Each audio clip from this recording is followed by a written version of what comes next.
कई सारे अभ्यर्थियों का, जो कि प्रकाश कुमार के मामले में पिटिशनर भी थे और उस मामले से जुड़े हुए थे, वो हमें अप्रोच कर रहे हैं, हमसे जानकारी प्राप्त करने की कोशिश कर रहे हैं कि आखिरकार सीजीएल के मामले में क्या वर्तमान परिस्थितियां हैं और क्या स्थिति है। ये बताना आवश्यक था, इसलिए आप लोगों के समक्ष हूँ। प्रकाश कुमार के मामले में जो भी सरकार की ओर से एफिडेविट्स दायर की गई थी, उसमें सरकार के द्वारा ये कहा गया था, जेएसएससी के द्वारा ये कहा गया था कि जो पेपर लीक हुई वो व्यापक नहीं थी और कुछ एक अभ्यर्थीगण जो है वो गेस कर रहे थे आंसर्स की, क्वेश्चंस की, प्रीवियस ईयर्स के क्वेश्चंस के आधार पर। ये बिल्कुल निराधार बहस थी और केस डायरी में जो तथ्य आए हैं उसे सरकार ने छिपाया, जेएसएससी ने छिपाया, सीआईडी ने छिपाया, ये कहूँगा मैं, क्योंकि मामले की डिस्पोजल के बाद, उसमें आदेश पारित हुए जाने के बाद जब केस डायरी मैंने देखी है तो काफ़ी सारे तथ्य ऐसे हैं जो चौंकाने वाले हैं। उसमें ये भी एविडेंस है, साक्ष्य है कि लगभग 120 आंसर्स जो है वो लीक्ड थे। समझने वाली बात है कि आखिरकार जब क्वेश्चन ज्ञात नहीं है और 4 ऑप्शन जो आंसर्स के होते हैं उसमें एक ऑप्शन, और इसी तरह से 120 क्वेश्चंस के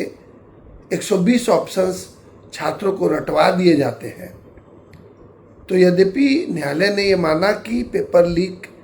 के साक्ष्य हैं और इन्वेस्टिगेशन जारी है, परंतु अब तक पूरे साक्ष्य नहीं मिले हैं। इसलिए न्यायालय ने अंततः आदेश ये दिया कि इस मामले की इन्वेस्टिगेशन सीआईडी करेगी, एसआईटी करेगी और 10 छात्रों या अभ्यर्थियों का जिनका नाम आया था उनकी नियुक्तियां रोक दी गई और ये कहा गया कि 6 माह के भीतर में जो है वो मामले की इन्वेस्टिगेशन करा ली जाएगी। सारी नियुक्तियां जो है वो subject to result of the investigation करने का भी आदेश दिया गया है। ऐसे में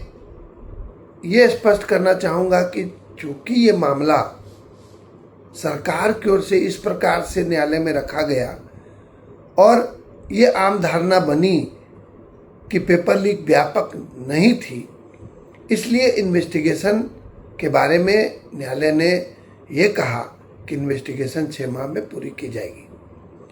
लगभग 6 माह पूरे होने वाले हैं, अभी तक इन्वेस्टिगेशन जो है केस की पूरी नहीं हुई है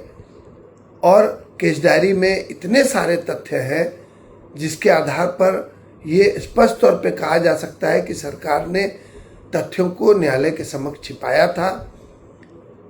बहरहाल चूँकि 6 माह लगभग पूरे होने वाले हैं और इन्वेस्टिगेशन पूरी नहीं हुई है, सर्वोच्च न्यायालय के भी आदेश का उल्लंघन हो जाएगा जब 6 माह में इन्वेस्टिगेशन पूरी नहीं होगी, तो 6 माह पूरा होने के उपरांत जरूर एक नया मामला न्यायालय में मैं छात्रों के सहयोग से, छात्रों के आग्रह पर दायर करने की सोच रहा हूँ और अब की बार जरूर मजबूती से सीबीआई इन्वेस्टिगेशन के लिए प्रार्थना करूँगा। मूल मामले को, जो केस नंबर 1 था, उसको बर्बाद करने के लिए, उसके तथ्यों को, उसके साक्ष्यों को बिगाड़ने के लिए एक दूसरा मामला खोला गया जो केस नंबर 2 है, जिसमें मस्ताना जी और अन्य छात्रों को अफवाह फैलाने के लिए जो है वो कार्रवाई की गई है और उसमें भी वही सारे तथ्य जो हैं, वही सारे एविडेंसेस हैं, उनको ला करके यह कहा जा रहा है कि वास्तव में पेपर लीक नहीं हुई थी। ये बड़ा विरोधाभासी स्टैंड है सरकार का। छात्र चूंकि उबाल पर हैं, आंदोलन कर रहे हैं, मैं छात्रों को आश्वस्त करता हूं कि न्यायालय ने आदेश जो पारित किया है वह अंतरिम तरह का है और जैसे ही 6 माह पूरा होगा नई पिटिशंस दायर करूंगा और केस डायरी में जितने तथ्य हैं वे उजागर किए जाएंगे और न्यायालय के समक्ष सीबीआई की इन्वेस्टिगेशन के लिए प्रार्थना की जाएगी। आप सबों को इस बारे में बहुत ज़्यादा चिंता करने की आवश्यकता नहीं है। मैं आरंभ से ही छात्रों का सहयोगी रहा हूँ। छात्रों के मामलों में मैं संवेदनशील रहा हूँ,